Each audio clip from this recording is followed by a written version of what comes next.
Muy bien, muy bien. Felicitaciones. Y entramos a la clase número 12. Hoy día vamos a ver dentro de este bloque que estamos viendo el consejero, o sea, tú, o sea, yo, ¿no? El consejero bíblico y su unión con Cristo. Vamos a entender un poco más esta unión con Cristo.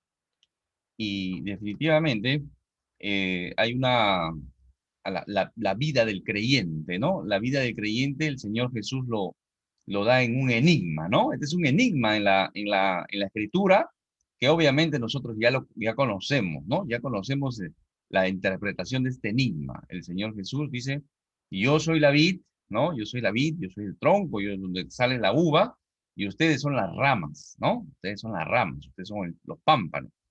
El que permanece en mí, como yo en él, dará mucho fruto.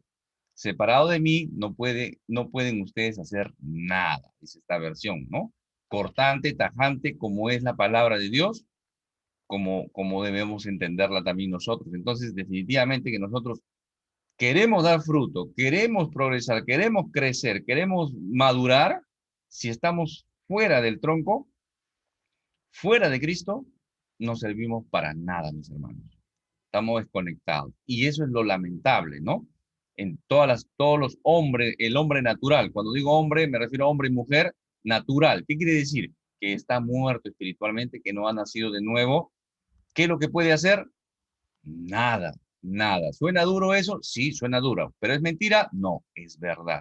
¿De acuerdo? Entonces, eso es lo que estamos aprendiendo, mis hermanos. Así que felicitaciones, porque estamos aprendiendo. Esta palabra es dura, dice, ¿no? El mismo profeta va a decir, esta palabra es dura, Señor, ¿no? ¿Quién la va a poder soportar?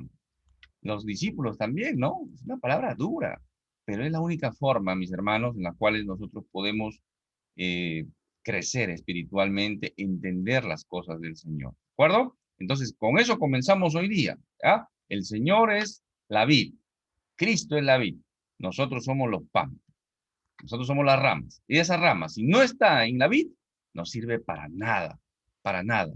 No lleva fruto, no lleva fruto. Por supuesto, ¿cómo va a llevar fruto si es una rama que está cortada? No sirve, está fuera, no recibe hablando en términos vegetales, la savia, ¿no? He puesto de fondo esta imagen que grafica un poco lo que es el arca, ¿no? El arca de Noé. El diluvio, vemos ahí algunos hombres aferrándose a la vida, buscando lugares altos. Dice la palabra que el agua cubrió más o menos, haciendo una analogía, unos seis pisos, ¿no? 6 pisos de agua más, ¿no? 18 metros. Entonces, ahí nadie, pues, ¿no? Por tanto tiempo, sobrevivir, no sobrevivió nadie, ¿no? No sobrevivió nadie realmente. Entonces, solamente se salvaron los que estaban dentro del arca. Y es un tipo que me gusta mucho y lo uso mucho siempre que puedo.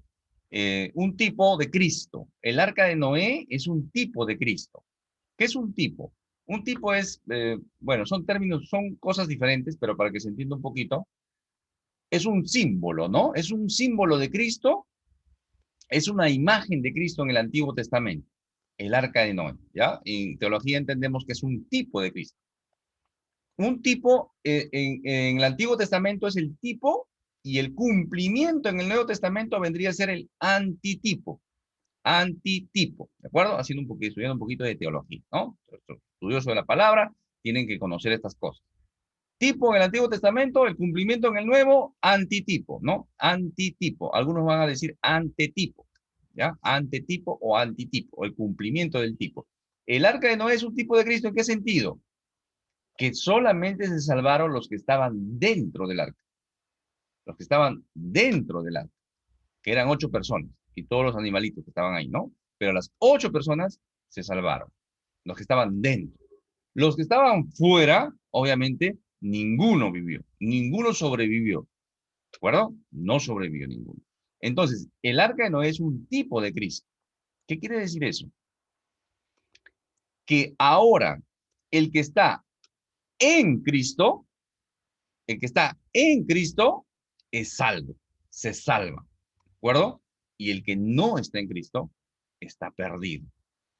Haya hecho buenas obras, sea buena gente, haya hecho caridad, haya hecho penitencia, haya sido un religioso acérrimo, haya sido un religioso cumplidor, Haga lo que haga, ¿de acuerdo, mis hermanos? Eso hay que entenderlo y hay que tenerlo claro, ¿de acuerdo? Solamente los que están en Cristo. Por eso que a veces parecen los creyentes, parecemos un poquito arrogantes en ese sentido, de decir que, bueno, yo soy salvo, ¿no? Y a veces se vuelve un orgullo eso en el cristiano. Yo, bueno, yo soy salvo y qué me importa el resto, ¿no? Y la iglesia no sale, se queda metida entre sus cuatro paredes o escondida, muerta de miedo, ¿no? Muerta de terror ante cualquier amenaza externa en este mundo. Y eso tampoco no es. El creyente tiene que salir, tiene que hablar, tiene que evangelizar, tiene que ser la voz profética, tiene que llevar la buena noticia, tiene que llevar esperanza a este mundo que muere sin esperanza, ¿de acuerdo? Así que, mis hermanos, entendamos eso, ¿de acuerdo? El arca de Noé, todos murieron los que estaban fuera, pero los que están en Cristo ahora son salvos, ¿de acuerdo? Es importante entender esto y por eso que le he puesto de fondo. Entonces, ya estamos entendiendo un poquito qué es estar en Cristo, esa unión que tenemos en Cristo, esa fusión que tenemos en Cristo, ¿de acuerdo? Entonces, la consejería bíblica tiene que ver con el cambio, ¿ya? Eso ya lo hemos repetido varias veces y tiene que quedar claro. ¿Qué busco con la consejería bíblica? Un cambio en el aconsejado, pero antes que en el aconsejado, en mí. ¿De acuerdo? Entonces, este curso de consejería bíblica no es solamente para ser consejero bíblico, sino para yo primero ser impactado, que yo sea transformado. De repente tengo un corazón orgulloso todavía. De repente tengo un corazón egoísta. De repente tengo un corazón vicioso todavía. Entonces, la palabra de Dios, ¿qué pasaría si yo tengo un problema de adicción al juego o algún otro vicio? Y yo tengo esa adicción y viene alguien, un hermano, para aconsejarme a mí. Los dos terminamos, no sé, pues en el casino, en el lugar de apuestas, ¿no? Los dos terminamos ahí, consejero y aconsejado, en un lugar, ¿no? Por citar un ejemplo. Si, ya imagínate si habláramos de adicción al alcohol, a las drogas, al sexo, etcétera, etcétera. ¿Se imagina? Entonces yo necesito ser impactado. Yo necesito trabajar en mi vida. Por eso que el Señor a veces permitió muchas cosas malas en mi vida. Por ejemplo, ¿no? Otro ejemplo clásico. Este es consejería bíblica y tenemos que hablar de casos, ¿de acuerdo? Tenemos que hablar de casos, así suene duro, así suene feo, ¿ya? ¿Qué pasaría si de repente a mí me violaron de niño, ¿no? Yo fui ultrajado de niño sexualmente, entonces el Señor me reconcilió, pero yo puedo tener esa carga en mi corazón de no perdonar, de vivir ido de mi realidad. Puedo vivir con resentimiento. Soy cristiano, ¿ah? Soy creyente, soy un creyente genuino, pero vivo con eso en mi corazón, con un resentimiento, con ira de repente a cierto tipo de personas o cierto tipo de que se relacionan a mi mala experiencia. ¿De acuerdo? Pero el Señor siempre estuvo conmigo. Por eso que a veces el inconverso, y a veces los creyentes también dicen esto, ¿no? ¿Dónde estuvo Dios, no? ¿Por qué Dios permitió eso en mi vida? ¿Por qué Dios permitió que me hicieran esto a mí? ¿Por qué Dios lo permitió? ¿Dónde estaba Dios? Mis padres me descuidaron. Todo el mundo tiene la culpa. No. Ahora tenemos la capacidad en Cristo de entender que Dios tiene un propósito siempre, mis hermanos. Hay un ministerio, dicho sea de paso, que se llama compasión, ¿no? Con doble S, hasta donde me acuerdo, ¿ya? Donde se ayuda a personas que han sido ultrajadas sexualmente y entre otros tipos de este tipo de corte, ¿no? Y yo me imagino que muchas de estas personas que trabajan en este ministerio han sufrido este tipo de agresiones, ¿no? Entonces entienden a la otra persona. Un inconverso va a renegar de Dios, va a renegar de las personas, no se va a querer casar o de repente va a tener tendencias homosexuales, lo que sea va a tener. Entonces va a estar perdido.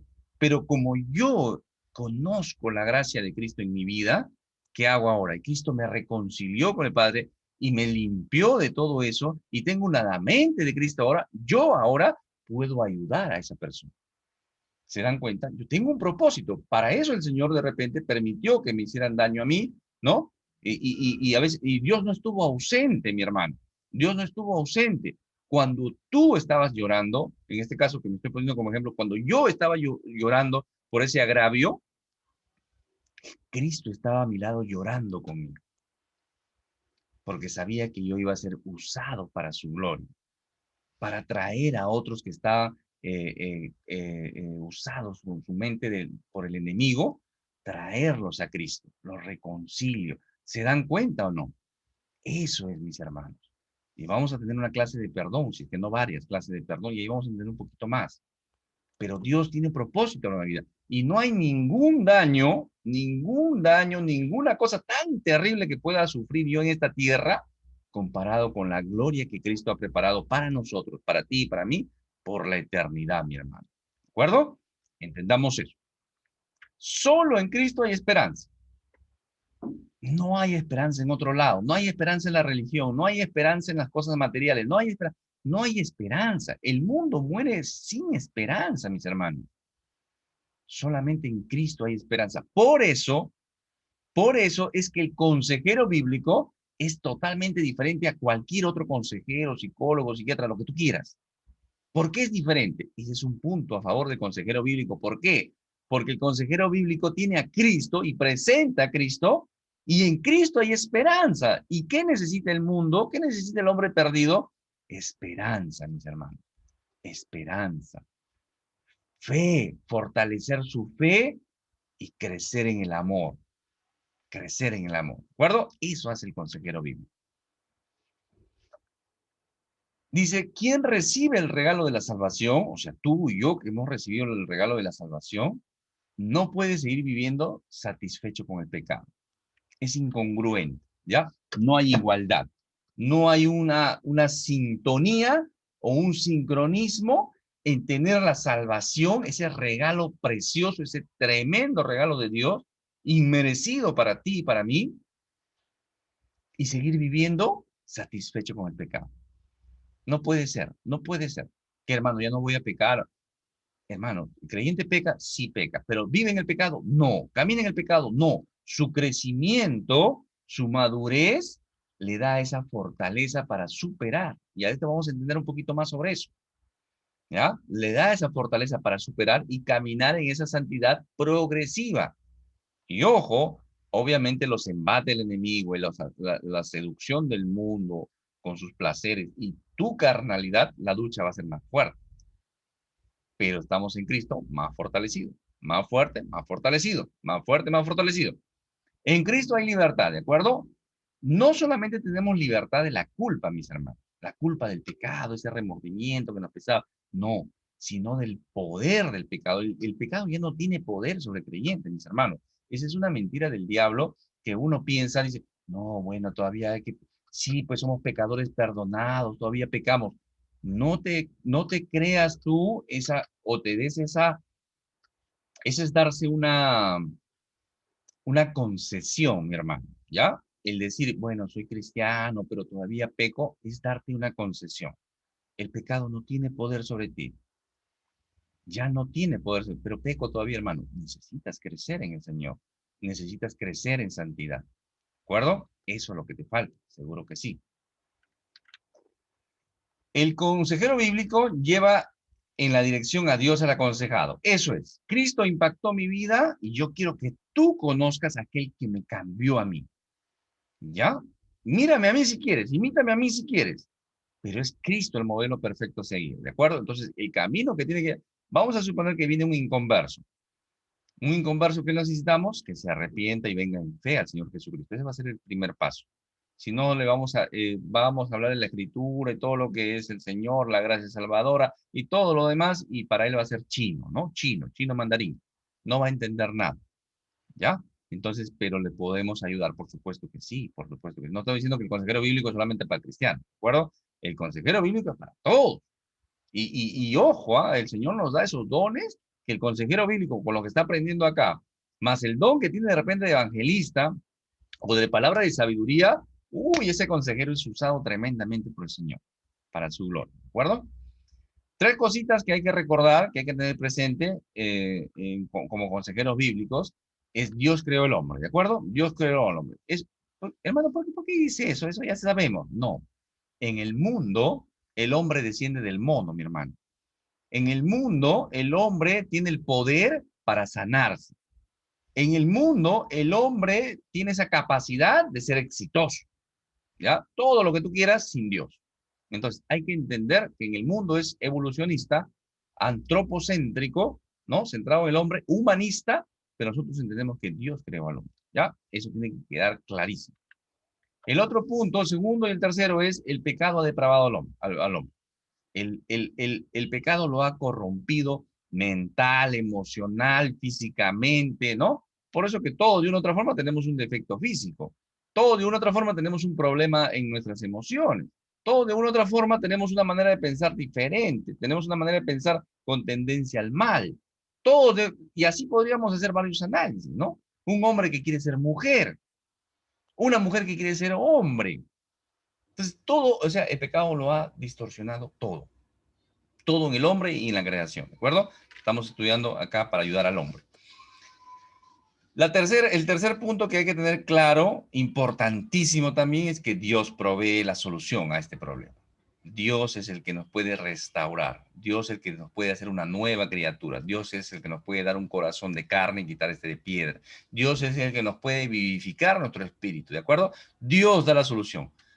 Sí, pero también la psicología, leyendo los libros de autoayuda, ¿ahí también podemos encontrar la solución? No, no. Te puedes sentir bien, puedes incluso desarrollar habilidades para tener mucho dinero, todo lo que ser un mejor negociante, saber negociar, saber vender, eso seguro que sí. Pero el que provee la solución para el problema del hombre es Dios, ¿de acuerdo? Dios lo creó, el pecado lo distorsionó todo y Dios vuelve a dar una solución al problema del hombre, ¿de acuerdo? Y es interesante, ahí puesto un versículo del Salmo 107:6, dice, clama a Jehová en tu angustia y él te librará de tus aflicciones. ¿Cuántas veces preferimos estar deprimidos, estar ansiosos, que acercarnos en oración a nuestro Padre Celestial y decirle, Señor, tengo este problema, tengo esta angustia? Y el Señor, que te da su paz en medio de cualquier problema. El hombre natural, ¿qué hace cuando no sabe manejar las malas situaciones de esta vida caída, de este mundo caído? ¿Qué hace el hombre en el mundo natural? El hombre natural, ¿qué hace en el mundo? Se mete un tiro, se envenena, se mata. ¿Sí o no? Claro, no tiene esperanza. Pero nosotros somos creyentes. Nosotros conocemos a nuestro Dios. Y cuando yo me acerco a mi Dios me inunda de su paz y me fortalece. Por eso que, hermanitos, es un poquito también, y esto también es por desconocimiento, ¿ya? Esto no es una crítica. Por eso que hay muchos hermanitos deprimidos, muchos hermanitos angustiados, muchos hermanitos medicados para dormirse, porque desconocen eso. Y esas son las estrategias de Satanás y sus demonios. Pero nosotros ya conocemos esto, estamos aprendiendo.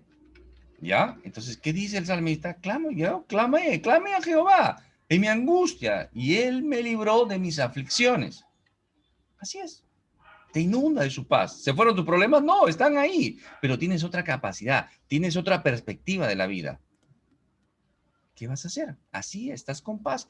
Comienzas a pensar claro, tomas decisiones sabias. Y se va. La angustia se va, la depresión se va. ¿Qué más? La unión con Cristo. La fe genuina, la fe, mis hermanos, la fe genuina es la que produce un cambio de vida. ¿Ya? Ojo con esto. ¿Ya? Cuando yo vengo arrepentido a Cristo y vengo en fe y sé que el Señor Jesucristo murió en aquella cruz por mí y me arrepiento de ese camino de muerte, de pecado, de vicio, de suciedad en la cual me he estado revolcando, y vengo a Cristo y creo en el Señor Jesucristo. No lo he visto, no he visto nada, no me consta, no sé, pero sé que está ahí, sé que vive y sé que está atento a mí, sé que yo lo he estado buscando, pero en realidad Él me ha estado buscando a mí. Él es el que llegó a mí. Yo me arrepiento de eso, me avergüenzo de esa vida. Esa fe, esa mano extendida para recibir la salvación gratis, esa gracia salvadora, es la que produce un cambio en mi vida. Ojo con esto, ¿de acuerdo? Esa nueva creación, esa transformación, esa metamorfosis. Ya no soy el mismo. El viejo Jorge murió. Cuando conocí a Cristo y me encontré con Él me impactó mi vida y yo soy otro ahora. Pero esa fe es la que me produce un cambio, ¿de acuerdo? Ojo con esto, ¿por qué lo menciono? Porque no son los cambios de emociones, ni siquiera la manera de pensar. ¿Qué pasa? Yo puedo ser diferente, puedo ser un hombre pulcro, íntegro, honesto, por supuesto que sí. Y aún así me voy al infierno. Por eso que la espiritualidad sin la fe, sin el arrepentimiento, es solamente una reforma, es un cambio de vida nada más. Por eso que hay personas que dicen, oye, yo dejé de fumar solo, no necesité de ninguna religión, ni de ningún Cristo. Claro, ¿lo puedo haber hecho? Por supuesto que sí. Y dejaste de fumar, igual te vas al infierno. Ha hecho un cambio de vida nada más. Ojo con eso, porque hay mucho de esto en la iglesia. Y hay que saber identificar, como consejeros bíblicos, hay que saber identificar a alguien que se dice cristiano y que tiene muchos años en la iglesia, si realmente ha nacido de nuevo.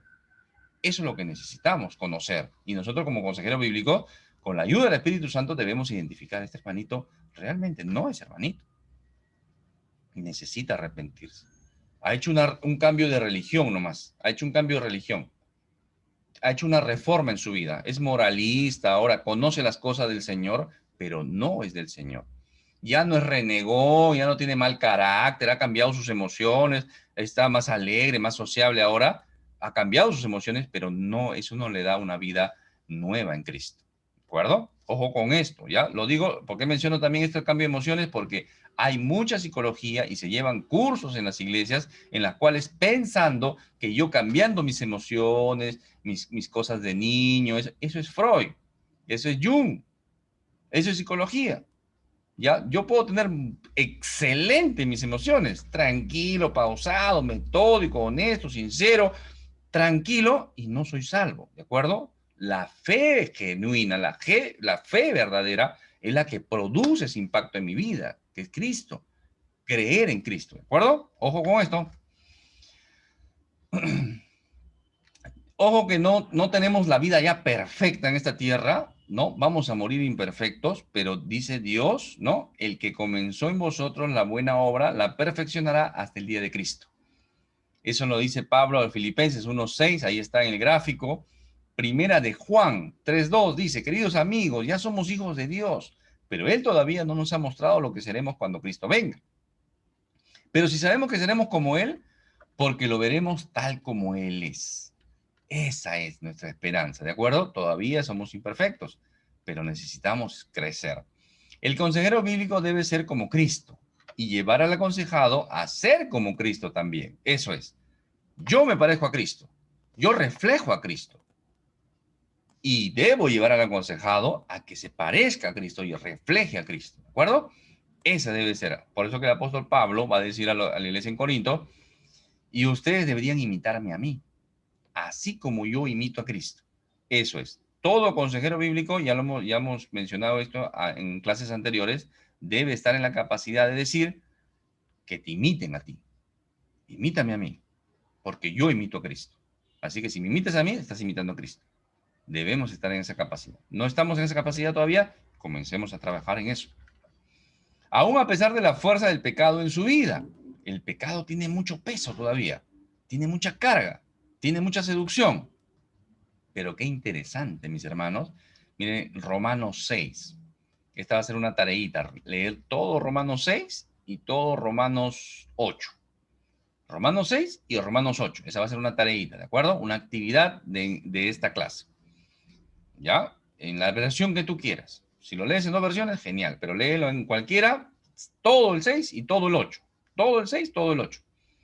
El pecado ya no es más su amo, ya no es nuestro amo. Antes sí, sí, antes éramos esclavos, él era nuestro amo y nos trataba mal y nos llevaba mal y nos perjudicaba. Sí, claro que sí, porque yo era borracho, y me quería destruir el hígado. Yo era fumador o fumón y me quería destruir el pulmón. Yo abortaba, me quería destruir el vientre. Yo robaba, me quería destruir mi libertad. Quería terminar preso.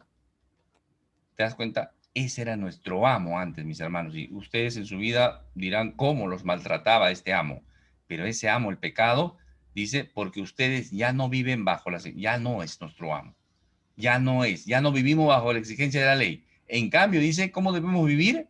En la libertad de la gracia de Dios. somos libres en Cristo, mis hermanos. ¿De acuerdo? Ahora nuestro amo, nuestro Señor, es el Señor Jesucristo.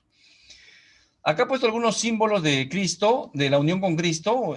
Va a mencionarse nuestra unión como un edificio, ¿no? Somos compactos, somos como un edificio. Ahí está Efesios, ahí está Pedro. Dice, en quien todo el edificio bien coordinado va creciendo para ser un templo santo en el Señor. ¿Ya? Ojo. 22, con quien vosotros también sois juntamente edificados para morada de Dios en el Espíritu. Esos somos nosotros, mis hermanos, ¿ya? Pedro, ¿qué dice Pedro?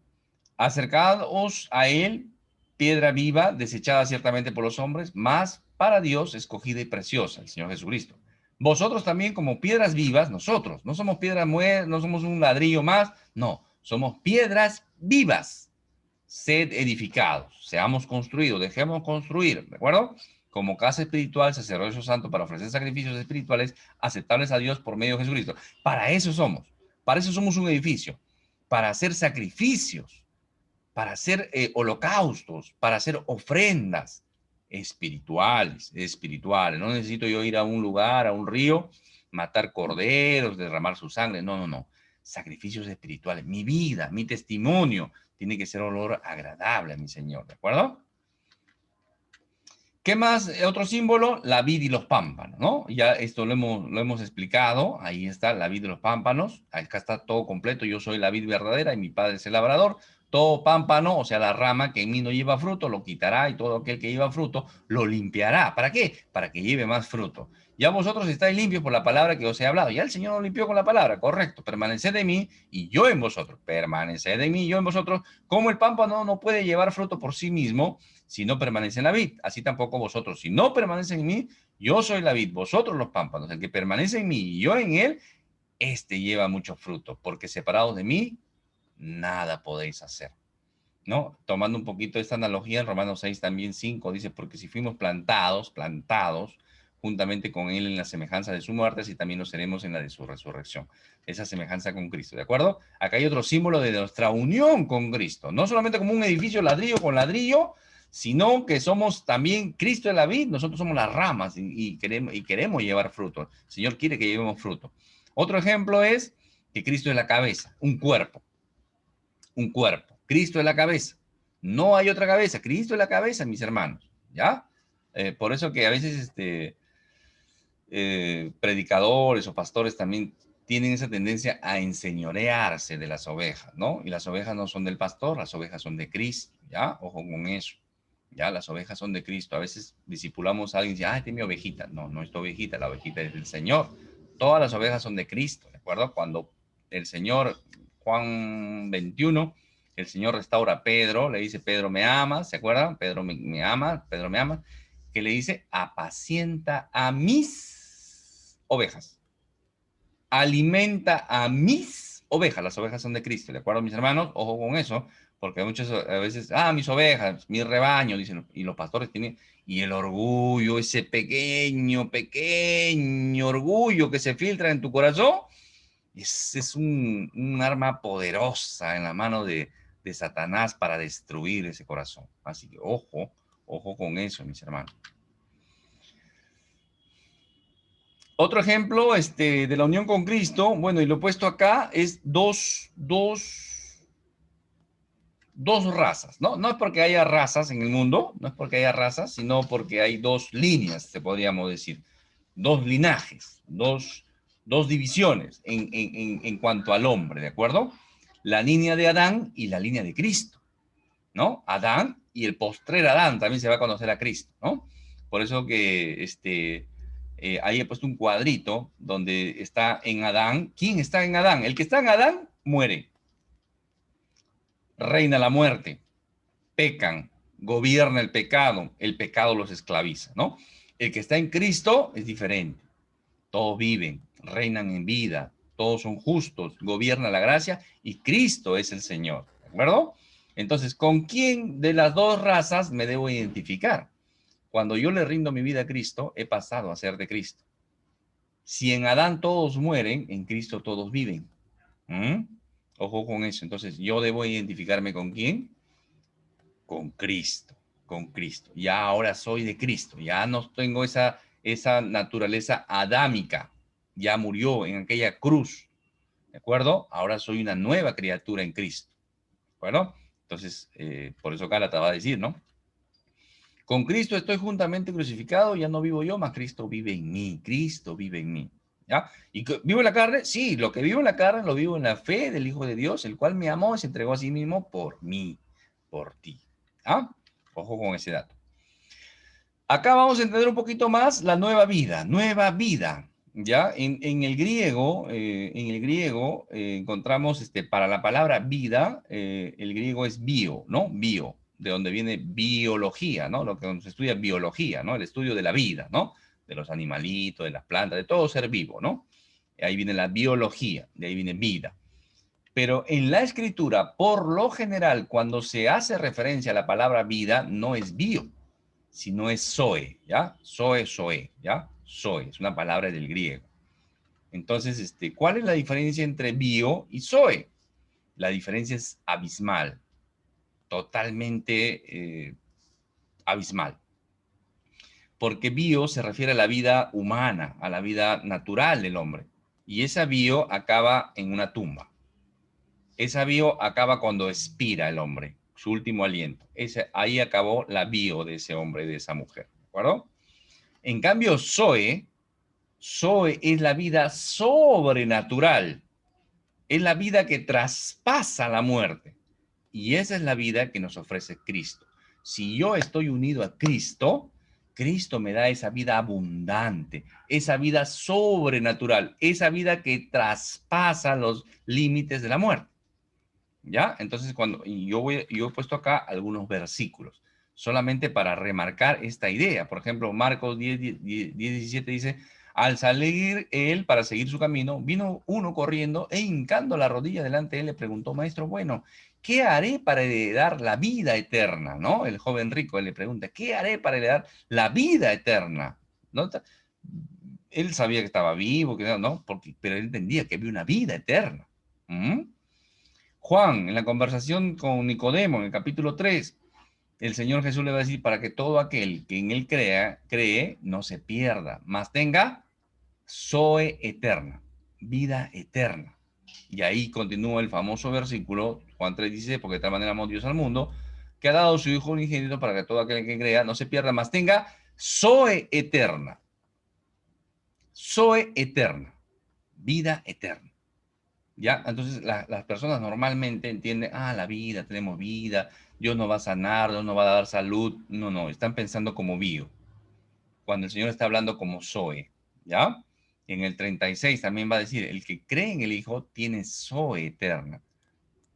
Este creer, Juan usa mucho la palabra creer, pistis, viene de pisteo, el griego pisteo, pistis, habla de no de creer, yo creo, sí, creen, no es ese creer. La palabra abarca el creer con convicción, con fe, ¿ya? Juan usa mucho la palabra creer, ¿ya? Siempre van a encontrar en el Evangelio según San Juan esa palabrita creer, y lo usa de esa perspectiva, ¿ya?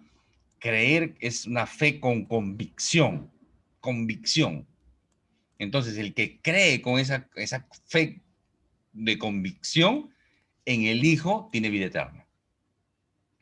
Pero el que rehúsa creer en el Hijo no tiene la Zoe, sino que la ira de Dios está sobre él. Ojo con este versículo. A veces yo digo la ira de Dios, el Señor, el pecador, está contrario a Dios, pero está rogando, ¿no? Los religiosos a veces los inconversos son los que más están pidiéndole a Dios, ¿no? Están rogando a Dios cuando hay enfermedad, cuando hay una calamidad. Están ahí, son los más empeñosos, rogando, pidiendo, rezando y orando también a veces. Pero ¿qué dice? No creen en el Hijo. No aceptan al Señor Jesucristo. No lo han reconocido como su Señor. Entonces, ¿qué está con ellos? Dice, la ira de Dios está sobre ellos. La ira de Dios está sobre ellos. ¿Mm? Acá hay más versículos. La conversación con la mujer samaritana, Juan 4, Romanos 5:21, para que así como el pecado reinó para muerte, así también la gracia reine por la justicia para zoe eterna. ¿Mediante quién? El Señor Jesucristo. Señor Jesucristo. Solamente en Cristo hay vida eterna, hay vida abundante. ¿Ya? Ojo, cuando se habla de vida, hay otros versículos ahí, está hablando de vida sobrenatural, no esta vida, no esta bio, es la vida eterna, la vida abundante. Puedes tener todos los sufrimientos acá en esta tierra, pero tienes esa vida abundante. Y eso debe traer gozo y paz a tu vida. Entonces, ¿qué haces deprimido? ¿Qué haces angustiado? ¿Qué haces preocupado? ¿Qué haces tomando pastillas para dormir?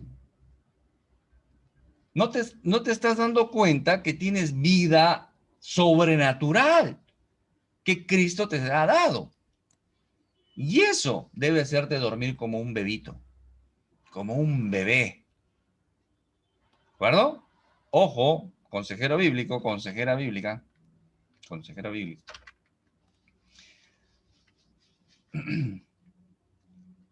Hay que entender esta palabrita también, ¿no? Y volvamos al ejemplo que les di al inicio del arca de Noé, ¿no? Del arca, estar en Cristo, ¿no?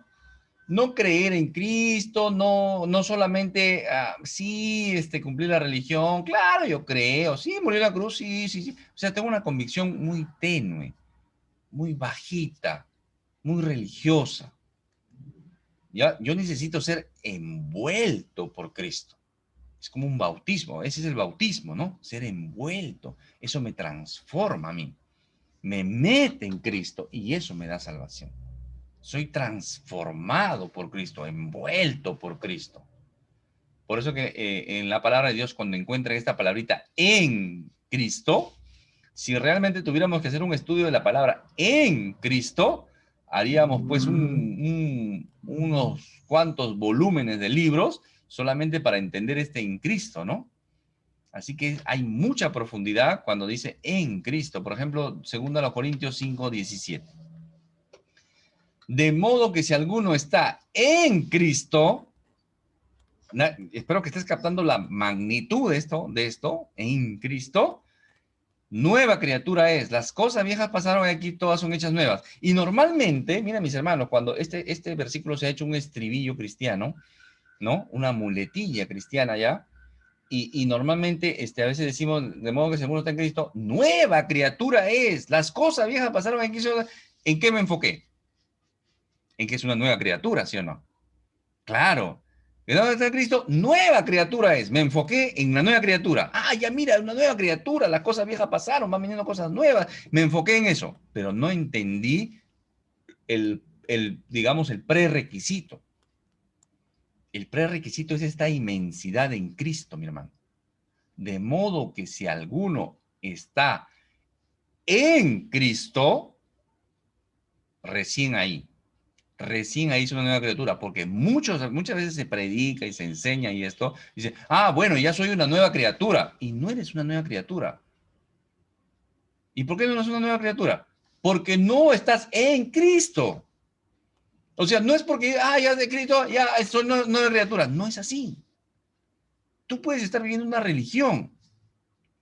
Tú puedes pensar que eres, pero no has cumplido el requisito de estar en Cristo. ¿Ya? Ojo, consejeros bíblicos, por favor, eso es importante. ¿Ya? Entonces, cuando converses con alguien que estés con tu aconsejado, tienes que ver eso, ¿no? Y se hace eso conversando, preguntando, ¿y qué tal? ¿Cuánto tiempo tienes en la fe, no? ¿Cómo es tu familia? ¿Cómo fuiste, cómo te conociste al Señor? ¿Cómo fue tu relación con Él? Bueno, ¿cuál consideras tú que es tu mayor cambio desde que conociste a Cristo? Y a veces la persona se queda pensando, ¿cuál ha sido mi mayor cambio? Me siento bien, me gusta, ¿no? Pero no sienten no ha habido ese impacto. No ha habido ese impacto. O de repente han hecho una reforma en su vida y creen que son cristianos. ¿De acuerdo? Entonces, eso tienes que evaluar tú como consejero bíblico. Romanos 3:24 dice, siendo justificado gratuitamente por su gracia, mediante la redención que es en Cristo Jesús. Acá hay tres términos teológicos. Uno de ellos es justificado. ¿Qué quiere decir? Había un precio que pagar. Yo no podía pagarlo, tú tampoco. El Señor lo pagó. Somos justificados. Somos declarados justos en Cristo. Por su gracia, o sea, su gracia. ¿Merecíamos eso? No, es una gracia, es un regalo inmerecido. ¿Mediante qué? La redención. ¿Qué es redención? Redención es un término salvífico, es un término que etimológicamente significaba o significa, antiguamente en los mercados vendían esclavos. Entonces alguien iba, compraba el esclavo, decía, este muchachón está fuerte, está fortachón para la chacra, ya, listo, me lo compro. ¿Cuánto cuesta? Toma, lo compro. Pagaba, y una vez que era de este amo, de esta persona, el amo le hacía una carta. Mira, ve, ¿sabes qué? La verdad que no necesito, yo quiero que seas un hombre libre. Te voy a hacer una carta de redención. Esa acción se llamaba redimir, redimir, ¿ya? Por eso que hay, en Hechos, me parece que hay los que han sido redimidos, ¿no? Los esclavos que han sido perdonados, tienen su nombre ahí, ¿ya? Entonces, ellos han sido redimidos, han sido comprados y pagados y han sido liberados, ¿ya? Los libertos, ¿ya? Lo van a encontrar, esa palabrita, los libertos, ¿ya? Han sido liberados, alguien los redimió, ¿ya? Los libertos, cuando vean por ahí los libertos, ¿qué quiere decir? Que era esclavo. Alguien lo compró, alguien pagó su libertad, ¿de acuerdo? Entonces, esa es la acción, pero ¿cómo se da esta acción? En Cristo, en Cristo. Solamente en Cristo soy justificado, soy redimido, soy santificado, soy glorificado, ¿de acuerdo? Solamente en Cristo, ¿ya? Por eso que dice la palabra que no tiene al Hijo, no tiene al Padre. No puede ser reconciliado con el Padre si no tiene a Cristo. Dice, no, yo creo en Dios nomás, no creo en nadie más, Cristo, nada, no, no, no. La religión se ha encargado de hacer eso, ¿no? De atosigar al hombre, y decir, no, yo creo en Dios nomás. No puedes estar bien con Dios si no tienes al Hijo, si no, Cristo no es tu Señor. Ni lo alto, ni lo profundo, ni ninguna otra cosa creada nos podrá separar del amor de Dios, que es en Cristo Jesús. No puedo tener amor de Dios si no estoy en Cristo. Espero que esto, mira hermano, esta lección de ahora en adelante, tu lectura bíblica, cuando te cruces con estos versículos y encuentres en Cristo, te vas a dar cuenta de la riqueza que hay en esto y vas a entender mucho. Por ejemplo, este Romanos 8:39, el apóstol Pablo está haciendo exageraciones extremas para decir que nada ni nadie nos puede separar de Dios, ¿no? Por eso que él termina, nos podrá separar del amor de Dios. Dios nos inunda de su amor, nos dio de su amor, pero ¿qué? Que es en Cristo Jesús, que es nuestro Señor. ¿Ah? Acá hay más versículos. Y la palabra cobra más claridad, ¿no? Con nuestra lectura bíblica va a ser diferente ahora. A la iglesia de Dios que está en Corinto, a los santificados. No son santificados si no están en Cristo. Son santificados, son santos porque están en Cristo. Tú eres santo, tú eres santa porque estás en Cristo. ¿De acuerdo? Gálatas 3:14, para que en Cristo Jesús la bendición de Abraham, etcétera, ¿no? Sea completada. Efesios 1:1, Pablo, apóstol de Jesucristo, por la voluntad de Dios, a los santos y fieles, ¿no? Está hablando vivos, ¿ah? No está hablando de yesitos, santitos, imágenes, no. Está hablando santos. Tú eres santo. La iglesia es santa. Tú eres santo. Tú eres santo. Y fieles, dice. ¿En quién? En Cristo Jesús. Solamente en Cristo podemos ser fieles, mis hermanos. Y ahí hay Timoteo y también vos todos los que quieren vivir piadosamente en Cristo Jesús. ¿Qué quiere decir? Padecerán persecución. Estás en Cristo, vas a padecer persecución. Todos los que quieren vivir piadosamente. ¿Qué es piadosamente? Con amor a Dios, con temor a Dios. Eso es pío.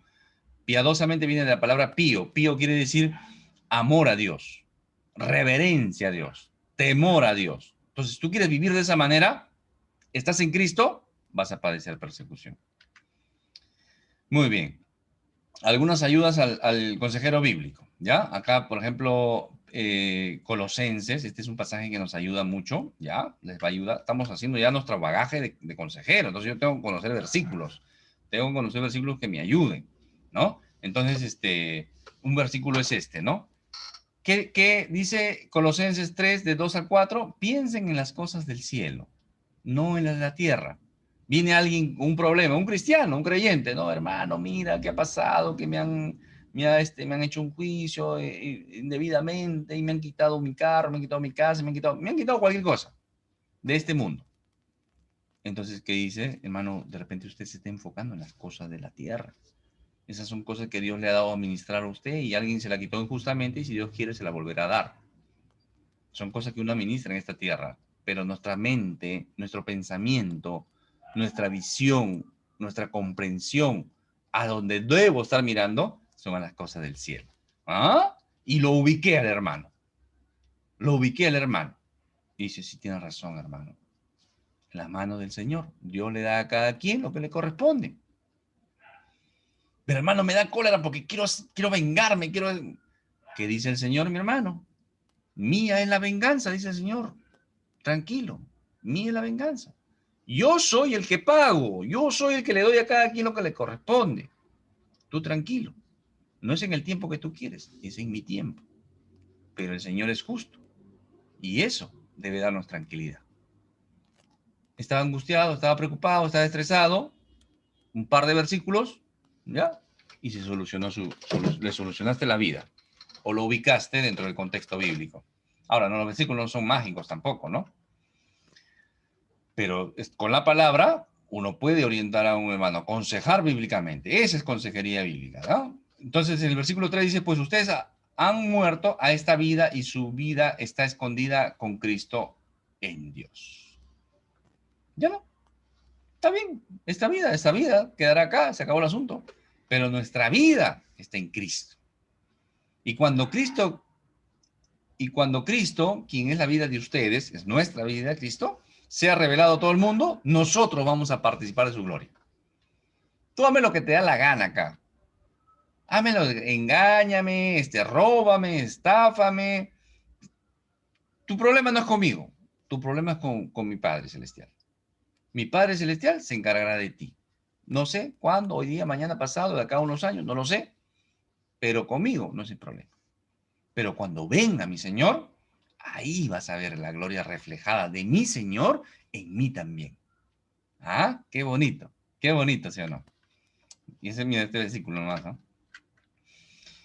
El hombre, hermanos, el hombre natural está muerto espiritualmente. Eso es lo que tenemos que entender, ¿de acuerdo? Y ahí está el versículo, 1 Corintios 2:14. Sería bueno al menos saberlo, de repente no de memoria, pero el contexto, ¿no? Pero el hombre natural no percibe las cosas que son del Espíritu de Dios, porque para él son locura y no las puede entender porque se han de discernir espiritualmente. Eso dice. El hombre natural está muerto, espiritualmente está muerto. Entonces, ¿qué necesita? Que en Cristo sea restaurado. En Cristo sea restaurado. Y para ser restaurado, tiene que venir arrepentido y en fe. Arrepentido y en fe. No con cargo de conciencia, no con culpa, no con remordimiento, no, sino arrepentido realmente. Tiene que ser consciente. Tú dices, oye, tú eres borracho, maltratas a tu esposa. ¿Tú crees que Dios aprueba eso? ¿Por qué no trabajas en tu familia? Tú eres un adúltero, tú eres un fornicario, tú eres un vicioso, eres un ladrón. Necesitas arrepentirte. No, pues sí, mi vida, yo soy así, siempre he sido así. Entonces no hay más alternativa que vivas la miseria que estás viviendo. Pero no te quejes, porque esa es tu elección. Entonces, el consejero bíblico tiene que, como lo hemos leído en la clase anterior, ¿no? Hay que animar al que está desanimado, ¿no? Pero hay que corregir al que hay que corregir. Hay que exhortar al que está fuera del camino. Hay que ayudar al que está triste. El consejero bíblico tiene que saber manejar esas situaciones. ¿Ah? No le puede reñir, no le puede gritar al que está triste, pues, ¿no? De repente ha tenido una pérdida, está sufriendo una congoja, ¿no? Una traición, algo está sufriendo. Entonces yo no lo puedo reñir. Oye, no, yo soy cristiano, ¿qué cosa? No lo puedo reñir. Tengo que decir, hermano, en Cristo hay esperanza. Así tu padre y tu madre te dejen, dice que Cristo nunca te va a dejar. Él va a estar siempre contigo. Él ha prometido estar hasta el fin de los días. Entonces lo comienzas a animar. Pero al ladrón, al adúltero, y está sufriendo las consecuencias de su pecado, hay que corregirlo.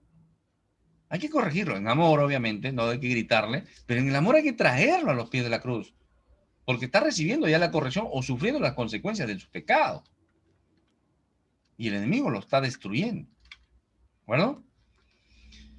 Entonces, solamente siendo restaurado en Cristo puede volver a gozar, ¿no? O comenzar a gozar de las bendiciones espirituales, ¿no? Gozar. Uno de ellos va a tener paz. Va a tener paz, va a tener gozo. Su problema de repente no va a tener solución al momento, pero va a tener otra actitud en su corazón. Y ya el Señor está trabajando en ese corazón. Porque el que sufre una pérdida desgarradora quiere matarse, ¿no? Si se muere mi mamá, yo me suicido también, ¿no? O sea, no tiene paz. Ese es el hombre natural, está perdido. No ha entendido. Entonces, una vez que está muerto al pecado, perdón, el creyente ya está muerto al pecado. El pecado ya no es tu Señor, ya lo leímos, ¿de acuerdo? Ojo con esto, ¿ya? No te dejes engañar por el enemigo. Ya el pecado no es tu Señor. Lo que antes usabas, tus miembros, lo usabas para pecar, para la injusticia, para robar, para matar y hacer otras tonterías, y ahora no lo uses para eso. Úsalo para la obediencia al Señor. Úsalo para justicia, dice la palabra. Cuando leas Romanos 6 y 8, ahí vas a entender un poquito más esto. ¿Ya? Entonces somos libres en Cristo. Libres en Cristo. ¿Libres en Cristo en qué sentido? Somos justificados. Somos justos en Cristo. ¿Qué quiere decir eso? Que había un precio que pagar. Por el pecado había que pagar un precio. ¿Cuál era el precio? La muerte. La muerte eterna. Por la eternidad. Ese precio lo paga el Señor Jesucristo. Y nos libra del pago. Entonces, había un pago que hacer, el Señor nos justifica. El Señor lo paga. Yo soy justo ahora. En Cristo soy justo. Ya no tengo que pagar nada al pecado. Tengo vida ahora. Tengo Zoe ahora. Y soy santificado también. En Cristo tengo esa libertad de ¿qué? Del poder del pecado. Ya el poder del pecado no está en mí. Muchos creyentes de años viven todavía dando vueltas en un pecado recurrente, vuelven a lo mismo, vuelven a lo mismo, vuelven a lo mismo, pensando, dice, sí, pues todavía el pecado reina en nosotros. No, hermano. Romanos 6 y Romanos 8 para que aprendas a vivir en el Espíritu. Y decir en el Espíritu y decir en fe es lo mismo que decir en Cristo, ¿de acuerdo? Entonces vivimos en el Espíritu, es lo mismo que en Cristo, ¿ya? Entonces somos santificados. Eres santo ahora. Una vez le dijo a un hermano, le di un consejo, le digo, hermano, usted es santo ahora. Se comenzó a reír el hermano. Se comenzó a reír. Le digo, hermanito, usted es santo en Cristo ahora. No había entendido eso. Entonces le expliqué, ya dejó de reírse, me entendió y dijo, hermano, muchas gracias. No sabía eso. Claro, porque el enemigo no quiere que tú sepas eso. Quiere que tú sigas pensando que el pecado todavía vive y tiene poder sobre ti. Y el pecado no tiene poder sobre ti. Si tú pecas y vas a pecar es porque te da la regalada gana de pecar. Sí, hermano, pero hay pecados que son tan fuertes. Dobla tu rodilla, hermano. Agárrate la pata de tu cama si quieres, hasta que el Señor te dé la fortaleza que pueda sobrepasar ese pecado. Sí, hermano. Por supuesto que sí. Y esa es parte de la lucha. Sí, hermano, porque a veces no puedo. Dobla tu rodilla y no te levantes hasta que el Señor te fortalezca. No te levantes. No te levantes. Y vas a ver cómo el Señor te fortalece y va a decir, oye, sí, que quería pecar. Van a pasar unos minutos y que quiere pecar. Ya has sido fortalecido por el Señor, porque has puesto tu confianza en Dios. Ya el poder del pecado no está sobre ti, mi hermano. Esa es mentira del diablo.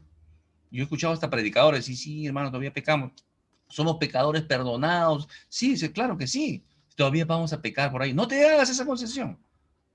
Proponte no pecar. El pecado es tu enemigo número uno. Con tu relación con Dios y con tus semejantes y contigo mismo. Porque hay pecados que te destruyen a ti mismo. Pero todo pecado es contra Dios, sobre todo. Malogra tu relación con Dios.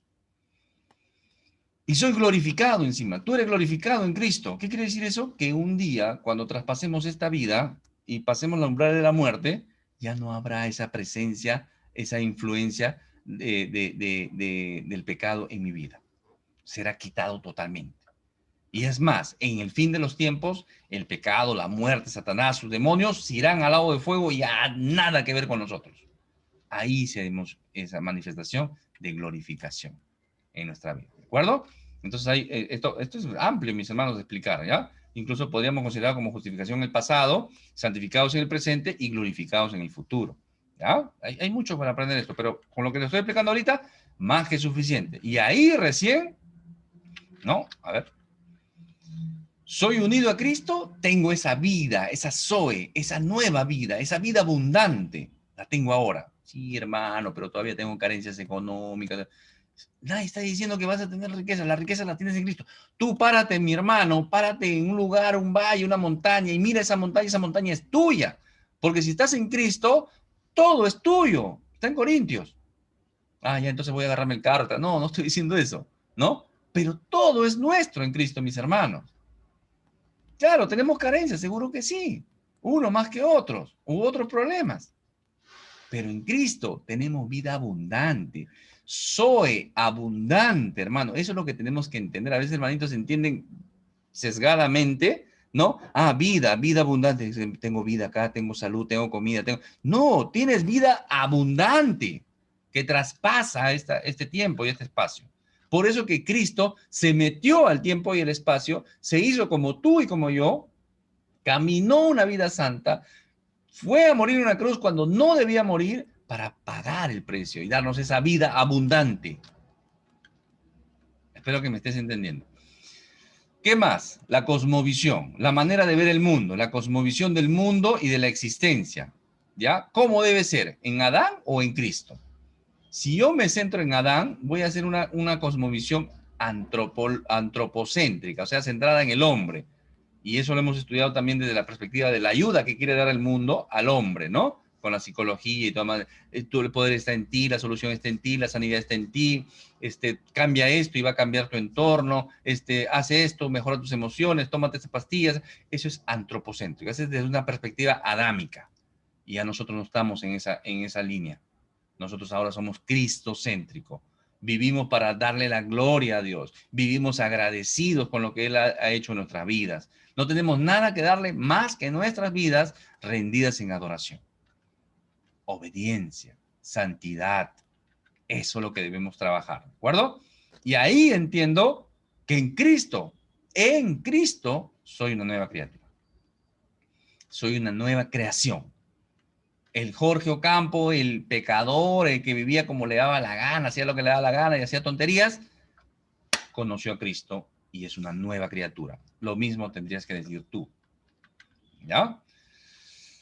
Vamos a tener una clase sobre el consejero bíblico y el Espíritu Santo, ¿no? Pero ahí entendemos este pasaje bíblico. Lean Romanos 8 también y van a tener un poquito más de claridad. Mas vosotros no vivís según la carne. Ya no vivimos según la carne, mis hermanos. Según las sarx. Según las sarx, la naturaleza pecaminosa, ¿no? No en la carne y hueso, sino las sarx, la naturaleza pecaminosa. Sino que según el Espíritu. Según el Espíritu. ¿Cómo dice? ¿Está bien, Señor, esto? No, no está bien. No está bien que hagas esto. Ok, Señor, gloria a Dios, corrijo el camino, me alejo de ahí. El hombre prudente ve el mal y se aparta, dice el proverbista. Si es que el Espíritu de Dios mora en vosotros. O sea, yo no puedo decir, yo soy cristiano, vivo en el Espíritu, ya no vivo en la carne, si no tengo el Espíritu de Dios. Y ahí viene la segunda parte, ¿no? De este versículo que dice, y si alguno no tiene el Espíritu de Cristo, no es de él. ¿De acuerdo? Esto es cortante. Esto es o blanco o negro. Por eso que la palabra de Dios tiene absolutos, no tiene relativos. Vuélvelo a leer, mas vosotros no vivís según la carne. Ah, no, ya no vivo según la carne, sino según el Espíritu. Ah, sí, según el Espíritu vivo. Pero dice, si es que el Espíritu de Dios mora en ti, y si no tienes el Espíritu de Cristo, no eres de Él. Entonces, recapitulo, digo, ¿realmente he rendido mi vida a Cristo? ¿Realmente estoy viviendo en el Espíritu? A ver cómo estoy haciendo. Pero hago esto, todavía peco en esto. Estoy viviendo en la carne. Estoy viviendo en la carne. Y si estoy viviendo en la carne, no tengo el Espíritu, por ende no soy de Cristo. Por ende no soy una nueva criatura. Tengo que arrepentirme y venir en fe a Cristo. Necesito arrepentirme. No necesito un cambio de conducta. No necesito una reforma moralista en mi vida. Necesito arrepentirme. Arrepentirme del ladrón, de lo fornicario, de lo adúltero, de lo mentiroso, de lo egoísta, de lo chismoso, del homosexual, de los abortos que he tenido. Tengo que sentirme mal por eso ante mi Dios y venir y clamar a Dios con esa humillación en mi corazón, reconociendo mi pobreza y mi miseria espiritual. Y así es como realmente el Señor me da una nueva mente, transforma mi corazón. ¿De acuerdo? Y así recién comienzo a entender el propósito de vida y mi vida cambia. ¿Ya? Mi vida cambia. No por una reforma moralista, sino porque Cristo hace una obra en mí. Todo, Dios completo, Dios Padre, Dios Hijo, Dios Espíritu Santo, hacen una obra en mí y me hacen una nueva criatura. Y ahora comienzo a caminar en el Espíritu. ¿De acuerdo? Eso debe saber el consejero, debe tenerlo claro. ¿Ya? En la unión del consejero con Cristo. Ahora vamos a pasar a responder las preguntitas. Acá terminas de ver el video y pasas a responder las preguntitas. ¿De acuerdo? Muy bien. Dios le bendiga. Fue con ustedes Jorge Ocampo, siervo del Señor Jesucristo.